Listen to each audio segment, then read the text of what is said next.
You have to be patient and have perseverance and having a sense of where you want to go and having the passion to still believe in your idea even when everybody else is saying, well, why are you wasting your time on this? Obviously, it's not happening, but you know it's going to happen. You just don't, you never give up on that idea. I think what's great about the truly transformative inventions and the entrepreneurial ideas that really end up having a significant impact is they start relatively small, and most people don't quite understand even what you're talking about. And they take some time before they get traction, but eventually they break through, and the impact's far broader than anybody could have imagined. Entrepreneurs who want to change the world, want to have a significant impact, don't want to just build a company. They want to build an industry, don't want to just create another product or service. They really want to fundamentally improve aspects of people's lives. The people who started these great companies, they just think out solutions on their own to problems. You don't do it the way it's been done before. That's in a book. You go out and you try something new because you think that you'll be able to make it work.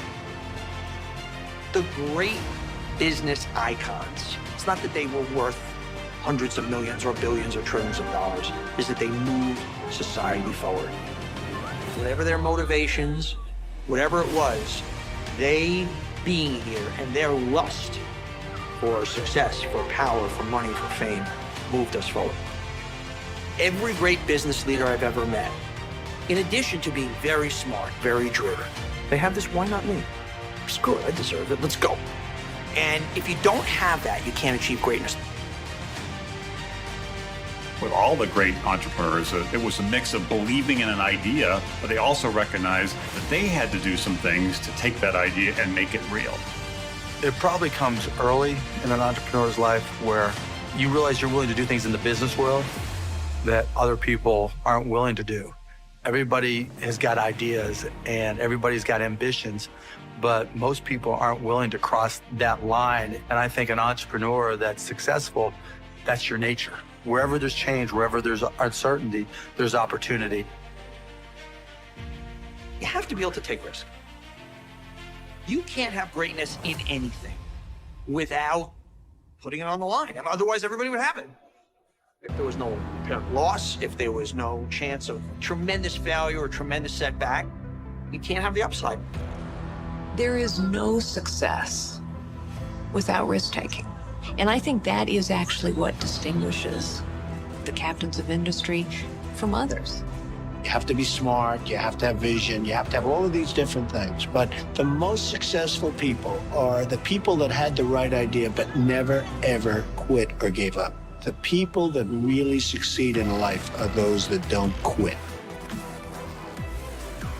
People react to failure in one of two ways. Either they get scared and give up, or they take that failure as a learning experience, and they kind of use that experience to redouble their efforts. I guarantee if these guys were alive today, they wouldn't be telling you about their successes. They would be telling you about their early failures or the places they almost failed. That's the great motivator, and you have to be able to embrace that. If you can't embrace both failure or the possibility of failure or the tremendous fear of failure, you can't be wildly successful. It's an axiomatic truth.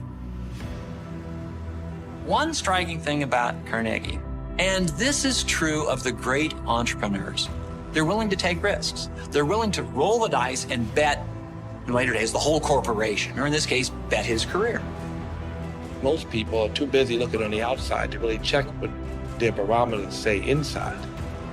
So as an entrepreneur, if you look inside, you'll find things that they all need that could become immensely popular if someone had the courage to promote it or to build it.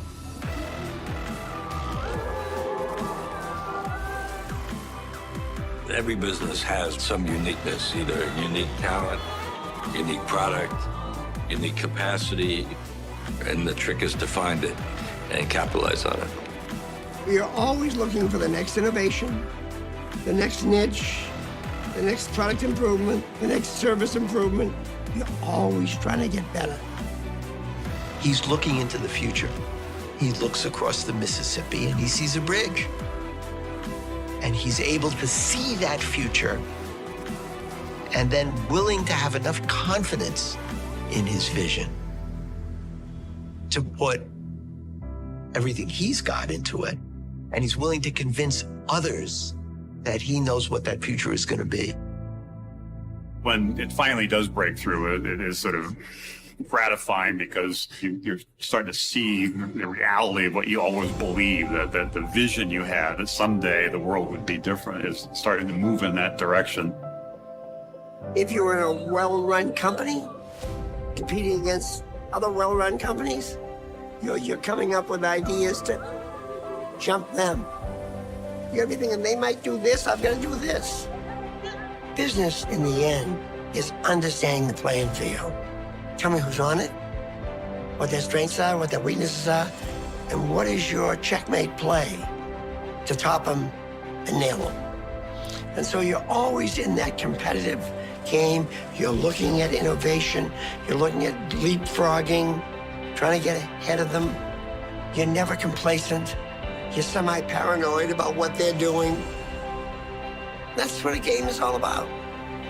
Oftentimes I'm asked, do you have to be ruthless to be very successful? And I say, you do not have to be ruthless, you have to be smart. Smart is the key word. You have to be smart. I never like to look back.